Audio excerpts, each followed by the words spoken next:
Solo tenemos el dato del INE que dice que el 7% de la población ecuatoriana es indígena. ¿Cuántos están estudiando? No sabemos. No sabemos, peor aún, cuántas mujeres en carreras STEM están estudiando. Es por eso que se está trabajando arduamente para empezar a visibilizar también el trabajo de las mujeres indígenas en STEM. Cuando tú ves esto, dices, ¿y qué pasó? ¿Por qué no estamos midiendo también a este porcentaje, a esta población indígena? Y lo desalentador que es que a veces te pones a buscar y no hay datos. En Ecuador no hay datos, no existe, y de ahí por qué resalto la importancia de que debemos empezar a promover modelos en STEM también de mujeres indígenas y empezar a trabajar en las comunidades rurales. En ABC de la Sociedad Digital podrás aprender sobre lo más relevante de la cultura digital. Nuestros podcasts semanales te llevarán a descubrir tendencias, evoluciones, culturas, ideas, digitalización, arte y más contenido. Escúchanos, ABC de la Sociedad Digital, Cultura y Tecnología en un solo clic. La brecha de género en las carreras de STEM, ciencia, tecnología, ingeniería, arte y matemáticas, es un tema de preocupación global, evidenciado por el hecho de que solo el 35% de las mujeres eligen seguir este camino a nivel mundial. Esto según la ONU. Este fenómeno plantea interrogantes importantes sobre las razones detrás de esta disparidad y sus implicaciones en la sociedad en general. En esta serie de preguntas exploraremos desde diferentes perspectivas cómo podemos promover la inclusión y la diversidad en STEM, examinando el papel de las políticas, la educación, las alianzas entre diversos actores y el empoderamiento personal. A través del diálogo y la acción colectiva, podemos trabajar hacia un futuro en donde todas las personas, independientemente de su género, tengan igualdad de oportunidades en el ámbito STEM. Y damos la bienvenida a Janet Bonilla. Ella es cofundadora y vicepresidenta de la Fundación Quichua Institute of Science, Technology and Humanities, KIST, que nos acompaña para hablar acerca de mujeres y el futuro STEM. Janet.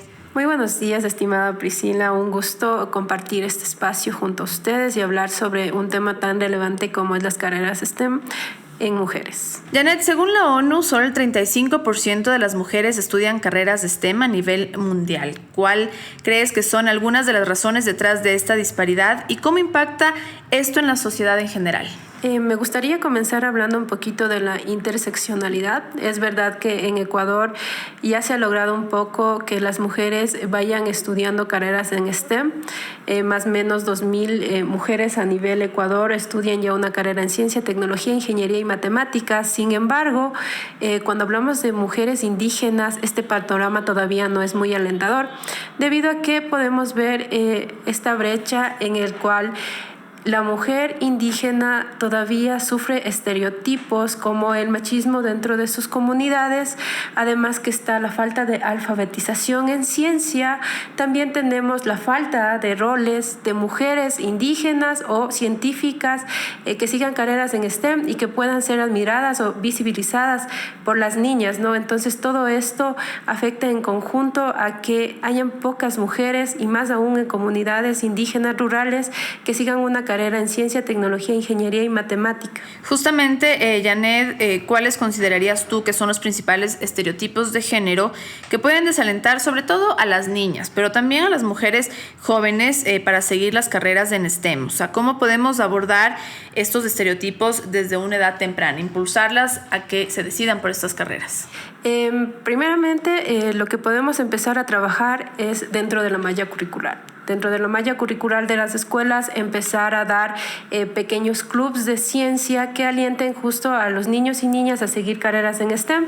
También está la parte de que debemos empezar a ir hacia las comunidades, es decir, todas las instituciones educativas que ya manejan un cierto porcentaje o tienen laboratorios científicos, ir hacia las comunidades y implementar todo lo que es esto de las ciencias STEM.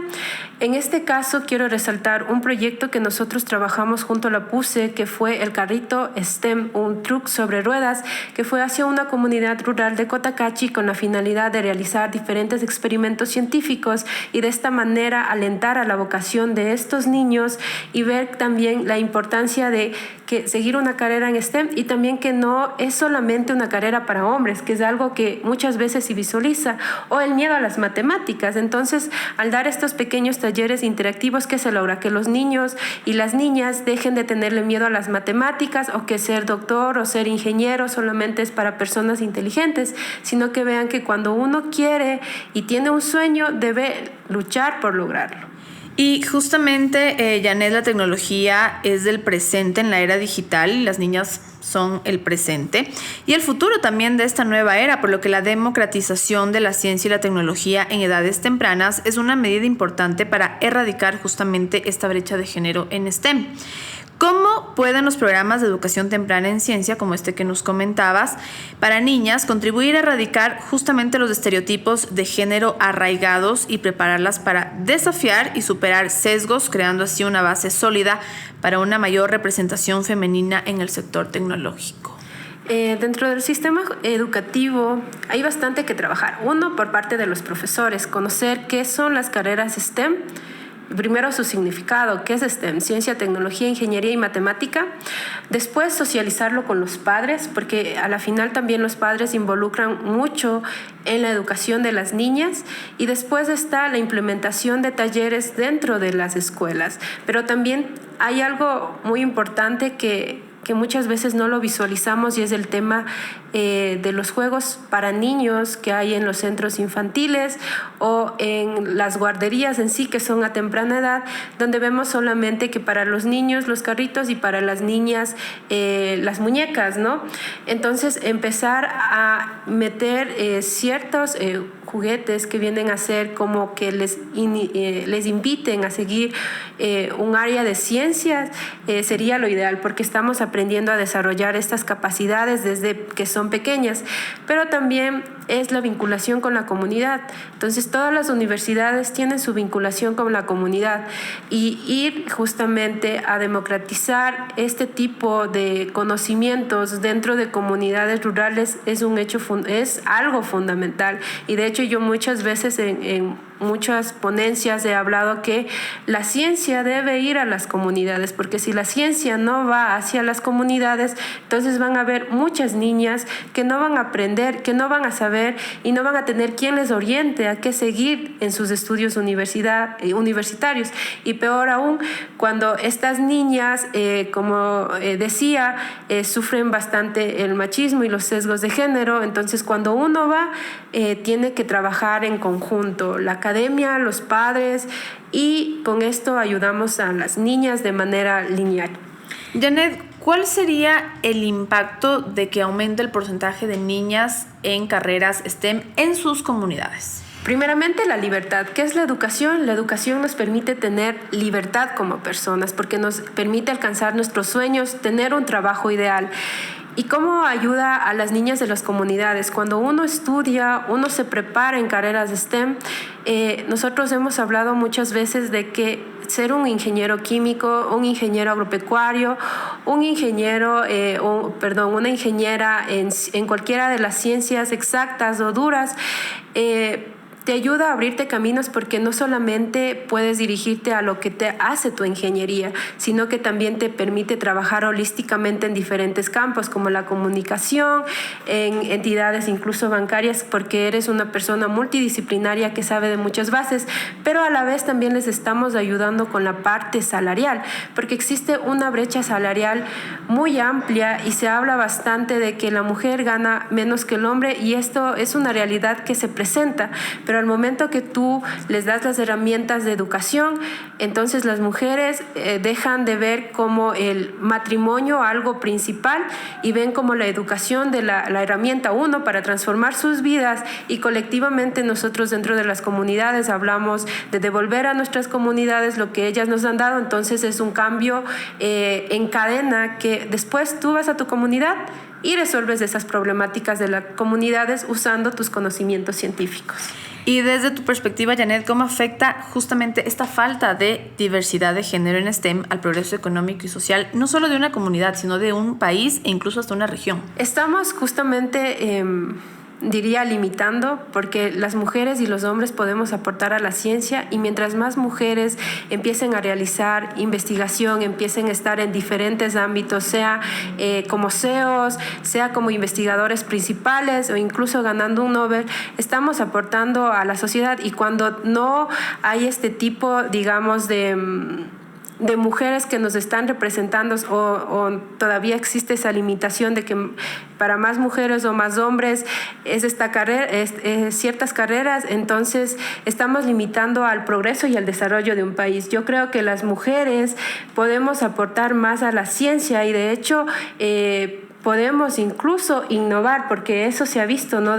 Durante muchos estudios se ha visto que la mujer es más innovadora, trabaja de una manera más conjunta, más colaborativa, e incluso la mujer da su milla extra, porque a la final tenemos ese gen de hacer muchas más cosas. Entonces estamos limitando el desarrollo de un país al no implementar o no crear que más mujeres sigan carreras en STEM. ¿Qué hubo en tu vida, Janet, o qué pasó en tu vida que decidiste trabajar para que las niñas, las mujeres jóvenes puedan optar por las carreras STEM? Justamente, como lo mencionaba al inicio, yo no tuve un rol, una persona que diga, wow, a ella quiero ser doctora o quiero ser ingeniera, porque somos la primera generación de mi familia que estudiamos una universidad. Entonces, al estudiar la universidad, fueron muchas cosas que pasaron, entre ellas la falta de dinero, que nuestros papás muchas veces nos decían, sí, estudien, es buena la educación. Sin embargo, nos limitábamos incluso en la tecnología. No teníamos un computador. Éramos 4 hermanos que estábamos estudiando y usábamos un solo computador. Entonces, esto no nos ayudaba en nada a hacer nuestras tareas. Y después, cuando ya me gradué, pude ir a una comunidad rural de Cotacachi y ver cómo las niñas no podían estudiar, mientras que los niños sí podían estudiar. ¿Y qué pasó? Yo era una profesora unidocente en la época del COVID, y ahí al inicio venían como 62 niños de diferentes edades, de 3 hasta los 14 años de edad. Y después dejaron de venir. Y yo pregunté, ¿qué pasó? Y ellos me decían, es que mi hermana se tiene que quedar cocinando para mi papá. Era una respuesta tan absurda que a ti te molestaba al ver cómo todavía existe dentro de las comunidades mujeres que deben trabajar para cuidar el hogar, quedarse como domésticas, y que los hombres sí deben ir a estudiar, ellos sí se deben preparar porque ellos van a ser los jefes del hogar, y eso es lo que se les enseñaba. Entonces yo tuve que enfrentarme a la comunidad y hablar sobre la importancia de la educación, tanto para las niñas y como los niños. Y a las niñas siempre les incentivé y les dije, ¿sabes qué? Tu carrera no es solamente ser mamá o madre de familia. Tu carrera puede ser una científica. Había una niña que sabía mucho de liderazgo y sabía dirigir a su comunidad y que sabía del agua. Le digo, ¿por qué no sigues una carrera que te permita seguir soñando en todo lo que tú quieres para el bienestar de tu comunidad?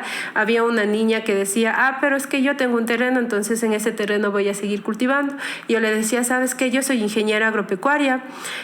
Y como ingeniera yo me he podido desarrollar mucho más, incluso incrementar el rendimiento de los cultivos. Tú lo puedes hacer. Entonces, de esa manera se va viendo cómo esta desigualdad o cómo estos estereotipos arriesgados a una comunidad, porque no solo es una comunidad en Cotacachi, son en diversas comunidades, puede limitar el potencial de las niñas. Y es importante porque empresas como Telefónica realizan esfuerzos proactivos justamente para reclutar mujeres en roles técnicos, y esto incluye la participación en ferias de empleo de STEM, colaboración con universidades que tienen programas sólidos justamente con estas carreras, y también la creación de becas y pasantías específicas para mujeres. ¿Qué tipos de iniciativas o políticas crees tú, Janet, que son más efectivas para promover la inclusión y la diversidad en el ámbito STEM, tanto en el sector privado como a nivel gubernamental también? Se deben empezar a crear, como vienen a ser los seminarios abiertos, no solamente que se centren en la ciudad,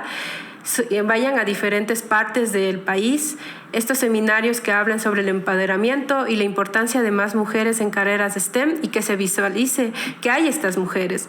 Lo otro es ferias académicas. Las ferias académicas por lo general permiten abrir caminos. ¿En qué sentido? Porque nosotros les damos a conocer todo lo que son becas nacionales e internacionales a través de las ferias académicas, y cuando nosotros damos esa posibilidad a las niñas, entonces les estamos dando una posibilidad de que ellas pueden seguir estudiando no solamente en Ecuador, pueden seguir saliendo a otros países, pero de manera gubernamental. Lo que sí nos falta, y recuerdo muy bien que hay un proyecto llamado Atenea, que no nos quedemos solamente en escribir cuáles serían los protocolos o los lineamientos para más mujeres en STEM, sino que más bien empecemos a conectar y hacer programas visibles, como por ejemplo hay muchas iniciativas en STEM y dentro de ellas está dentro de KISS el equipo de WARMI STEM y está también el equipo de Runa Space que promueven estas iniciativas, y así hay muchas más dentro del Ecuador. Empezar a unirnos y realizar programas de manera colaborativa con la parte gubernamental, con la parte privada, para llegar a más sectores, a los sectores donde nadie casi llega. Hacemos una pequeña pausa para invitarte a conocer más sobre empleabilidad, cultura digital, educación, voluntariado, oferta de cursos gratuitos y más en www.fundaciontelefónica.com.es. Continuamos con el episodio. ¿Qué medidas específicas podrían tomar justamente los diferentes sectores, académico, empresarial, gobierno, multilaterales y también sociedad civil, para crear un ambiente un poco más acogedor y equitativo para las mujeres en STEM, que se animen por seguir estas carreras, que sepan cuáles pueden ser las ventajas de seguir estas carreras? Dentro de ellas está, de las políticas que podemos abrir, es que las carreras STEM o la ciencia venga a ser abierta. Ya la ciencia para todos. Eso es el denominador común. Lo segundo es que empecemos a trabajar en colaboración todas las instancias gubernamentales y públicas que trabajan en áreas de STEM, para colaborar de manera genuina, para llegar a otros espacios, a otros lugares, pero también está en insertarnos dentro de la educación, porque si nosotros llegamos con una malla curricular dentro de las escuelas rurales, de las escuelas urbanas, nosotros estamos generando una política de cambio, porque les estamos incentivando desde pequeñas a que las niñas vean como una posibilidad seguir una carrera STEM y también que le pierdan el miedo, ¿no? Como por ejemplo, como lo dije, las matemáticas es el terror de todos los niños. Así es, Janet, yo quería preguntarte también, si sabes tú, por ejemplo, ¿cuánto es el porcentaje de mujeres indígenas, por ejemplo, que tú decías en el Ecuador, y cuánto de ese porcentaje se han animado por seguir carreras en STEM? Te podría decir que ese dato ni siquiera existe. Eso es lo más abrumador para nosotros como mujeres indígenas. Solo tenemos el dato del INE que dice que el 7% de la población ecuatoriana es indígena. ¿Ya? ¿Cuántos están estudiando? No sabemos. No sabemos, peor aún, cuántas mujeres en carreras STEM están estudiando. Es por eso que se está trabajando arduamente para empezar a visibilizar también el trabajo de las mujeres indígenas en STEM, que sean vistas como con roles de género. Entonces, cuando tú ves esto, dices, ¿y qué pasó? ¿Por qué no estamos contando? ¿Por qué no estamos midiendo también a este porcentaje, a esta población indígena? Y lo desalentador que es que a veces te pones a buscar y no hay datos. En Ecuador no hay datos, porque en México se ha trabajado por tener al menos un porcentaje de cuántas mujeres están estudiando una carrera de ciencias en las universidades. Pero así a nivel general, lo que hemos estado nosotros buscando y mapeando no existe, y de ahí por qué resalto la importancia de que debemos empezar a promover modelos en STEM también de mujeres indígenas y empezar a trabajar en las comunidades rurales, porque necesitamos que sí o sí, de aquí a 2 años, al menos tengamos, o el INE o la CENESID empiece a tomar en cuenta este dato como importante y como este dato va a ayudar a reducir las brechas que también tenemos en esta población. Janet, a veces la gente no conoce y por eso son importantes estos espacios, pero quiero preguntarte, según tu criterio, ¿Por qué crees tú que es importante o qué papel juega el trabajo colaborativo justamente entre fundaciones como la tuya, gobiernos, empresas y la sociedad civil en la promoción de la equidad de género en STEM? El rol principal de empezar a unirnos o coorganizarnos es que todas las organizaciones, todas las instituciones públicas o privadas, tenemos diferentes proyectos, diferentes iniciativas, pero estas iniciativas o proyectos podemos mezclarlas. Por ejemplo, yo digo ahorita, desde mi conocimiento, lo único que hemos trabajado en que se haga ciencia en quichua es dentro de mi fundación.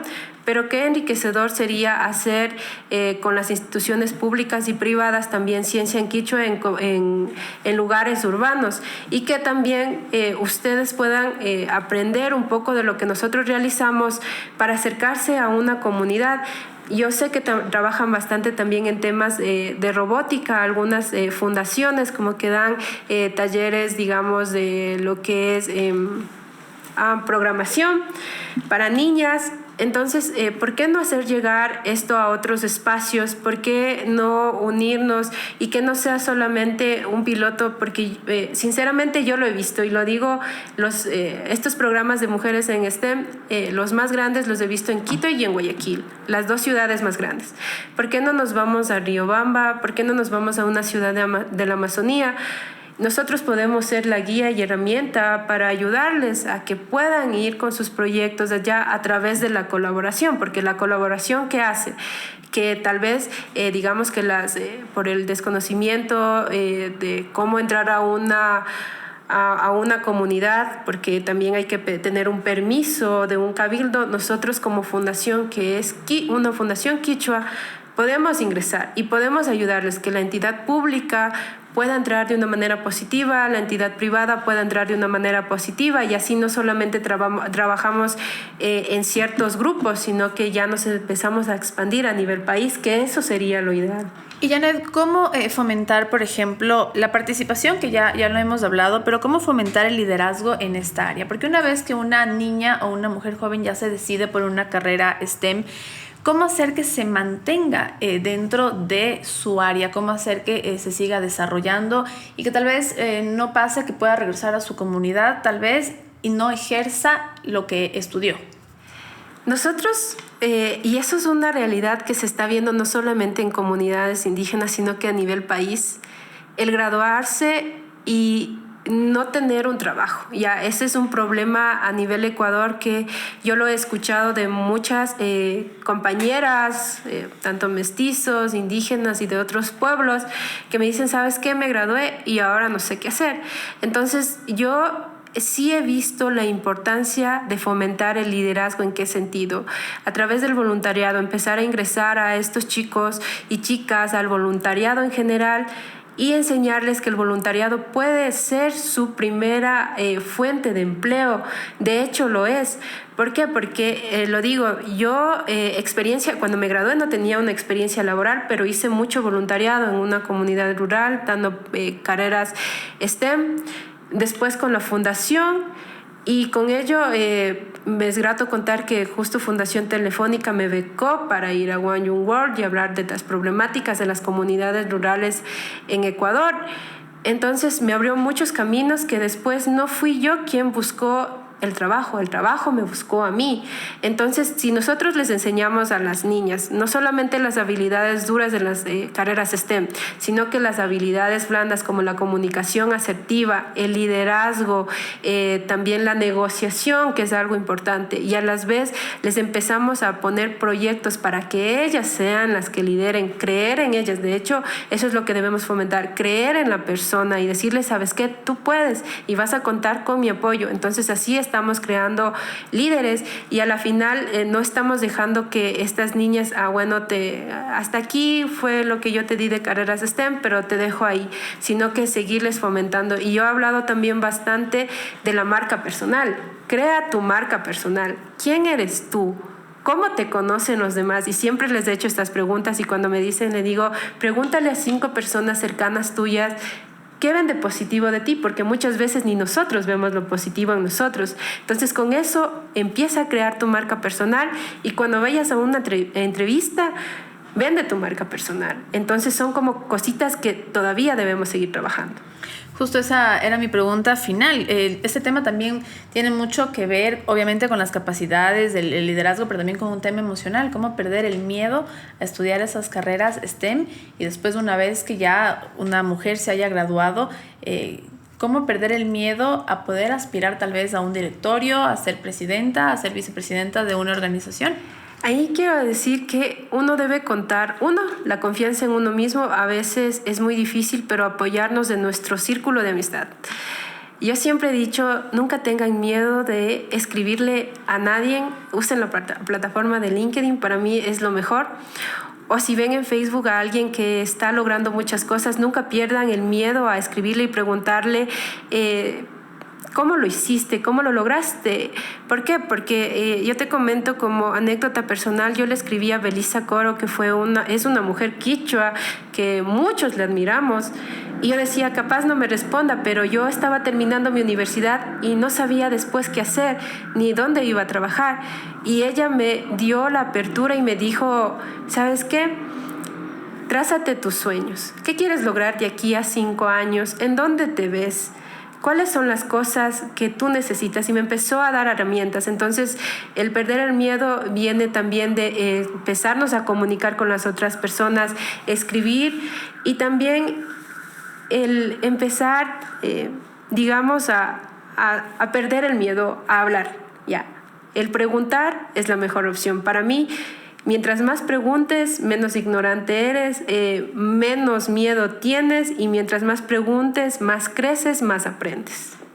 Qué importante mensaje que nos ha dejado hoy Janet Bonilla. Ella es cofundadora y vicepresidenta de la Fundación KIST. En resumen, la transformación digital ha generado una demanda de nuevas habilidades y capacidades, pero la brecha digital, especialmente la brecha de género, persiste como un desafío crucial. La democratización tecnológica es esencial para garantizar un desarrollo equitativo y una sociedad inclusiva en la era digital. Para profundizar en estos temas, te invito a leer más en la publicación Hackeando el Código, Mujeres Digitales y Niñas Empoderadas, construyendo puentes tecnológicos para erradicar brechas y avanzar hacia una sociedad digital inclusiva, de Fundación Telefónica, de Ana Gabriela Valdivieso Black. Ella es fundadora y coordinadora del Observatorio de la Transformación Digital Ecuador, quien ha dedicado más de 19 años de su vida a la creación de puentes tecnológicos, democratización e innovación en el ámbito de las telecomunicaciones y las tecnologías de la información y comunicación TIC. Gracias, Janet, por acompañarnos.